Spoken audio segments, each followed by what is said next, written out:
নমস্কার বন্ধুরা, ঐশীজ কিচেনে সবাইকে জানাই স্বাগত। প্রতিদিনের মতো আজ আমি একটা নতুন রেসিপি নিয়ে চলে এসেছি। আজ আমি দেখাবো অমলেট কারি। বাড়িতে মাছ মাংস না থাকলে কি রান্না করবেন ভাবছেন, আর চিন্তা না করে এইভাবে অমলেট কারি বানিয়ে সবাইকে দেবেন, দেখবেন মাছ মাংস চাইবে না, আর এটা খেতেও কিন্তু দুর্দান্ত হয়। তাহলে রেসিপিটি আমি বানাই। প্রথমেই দেখুন গ্যাসে কড়া বসিয়ে দিয়েছি, কড়াটাকে গরম হতে দিয়েছি, আর এদিকে আমি একটা বাটিতে দুটো ডিম ভেঙে নেব।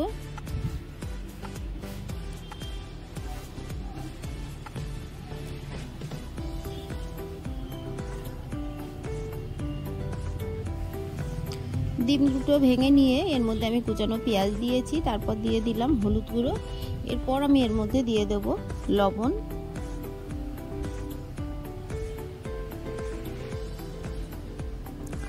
ভালো করে ডিমটাকে আমি ফেটিয়ে নেব।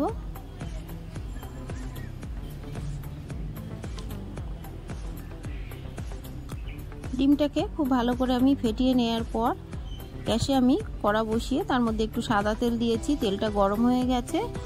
ফেটিয়ে নেওয়া ডিম দিয়ে দিলাম পুরোটাই, দিয়ে দেখুন চামচের সাহায্যে চারিদিকে ডিমগুলোকে ছড়িয়ে দেব। আমি এখানে দুটো ডিম করছি, আপনারা চাইলে একটা দিয়েও করতে পারেন, বা আরও দুটো বা তিনটে চারটে আপনাদের যেমন পছন্দ সেই মতো দিয়ে ডিমের অমলেটটা আপনারা বানিয়ে নেবেন।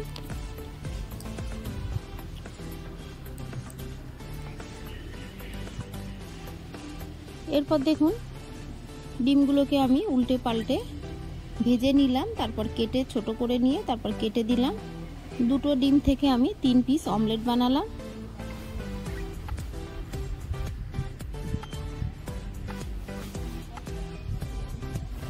এগুলোকে আমি তুলে নেব।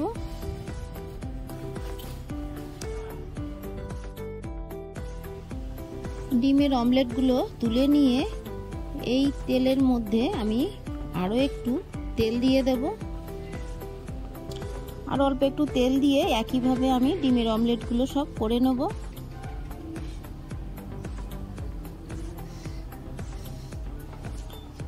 এগুলোকেও তুলে নিয়ে আমি আরো একটা ডিম, এখানে একটা ডিম আছে, এটাকেও আমি একইভাবে অমলেট করে নেব। এটাকে আমি 2 পিস করে নিলাম। আপনারা চাইলে গোটাও রাখতে পারেন। কড়ার মধ্যে আমি আরো একটু সরষের তেল দিয়ে তারপর এর মধ্যে দিয়ে দিলাম একটা তেজপাতা, দিয়ে দিলাম একটা শুকনো লঙ্কা, এরপর এর মধ্যে আমি দিয়ে দেব 1/2 টিস্পুন গোটা জিরে।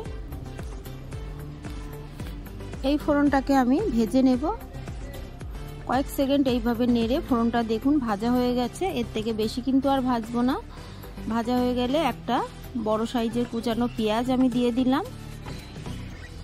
পেঁয়াজটাকে দিয়ে ভালো করে নেড়ে পেঁয়াজটাকে একটু ভেজে নেব। পেঁয়াজটা যখন কিছুটা ভাজা হবে সেই সময় আমি এর মধ্যে দিয়ে দেব কুচানো টমেটো। একটা মিডিয়াম সাইজের টমেটোকে আমি ছোট ছোট করে কেটে নিয়েছি। টমেটো দিয়ে টমেটো আর এই পেঁয়াজটাকে খুব সুন্দর করে ভেজে নেব। দেখুন পেঁয়াজ টমেটোকে আমি ভালো করে ভেজে নিয়েছি। তারপর এর মধ্যে দিয়ে দিলাম আদা রসুন বাটা।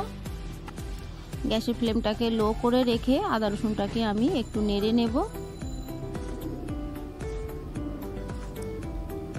আদা রসুনের কাঁচা গন্ধ যাওয়া পর্যন্ত আমি একটু ভালো করে নেড়ে নেব।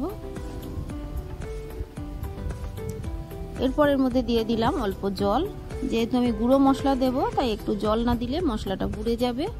দিয়ে দিলাম 1/2 টিস্পুন জিরে গুঁড়ো, 1/2 টিস্পুন লাল লঙ্কার গুঁড়ো, আর খুবই সামান্য দিলাম কাশ্মীরি লঙ্কার গুঁড়ো। দিয়ে দিলাম 1/2 টিস্পুন ধনে গুঁড়ো। এরপর দিয়ে দেবো হলুদ গুঁড়ো।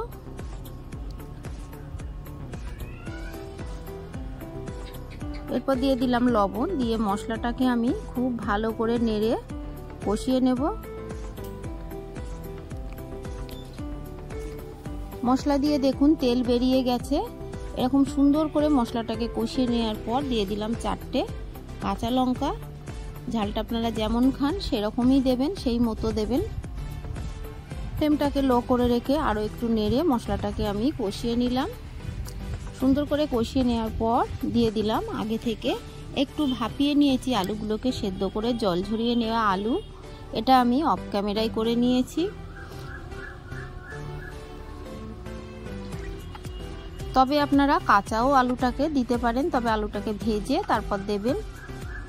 আলুটাকে ভালো করে কষিয়ে নিয়ে আমি আরও একটু জল দিয়ে আবারও একটু ভালো করে নেড়ে নিলাম।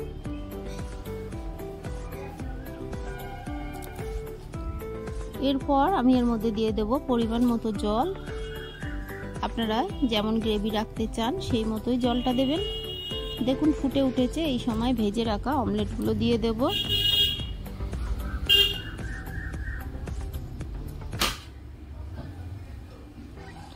দিয়ে ভালো করে আমি একটু নেড়ে এর মধ্যে আমি আরও একটু লবণ দিলাম স্বাদ অনুযায়ী। দেখুন রান্নাটা আমার হয়ে গেছে। এর মধ্যে শেষে আমি আরও একটা মশলা দেব। দেখুন আলুগুলো সিদ্ধ হয়ে গেছে। আপনারা ঘরোয়া মশলা দিয়ে বাড়িতে এইভাবে একবার অমলেট কারি বানিয়ে খেয়ে দেখবেন কতটা ভালো লাগে। বাড়ির কেউ কিন্তু মাছ মাংস চাইবে না এরকমভাবে যদি আপনারা অমলেট কারি বানান। সবশেষে দেখুন দিয়ে দেবো সানরাইজের শাহি গরম মশলা। এটাকে দিয়ে ভালো করে আমি আরও একটু নেড়ে তারপর নামিয়ে দেব।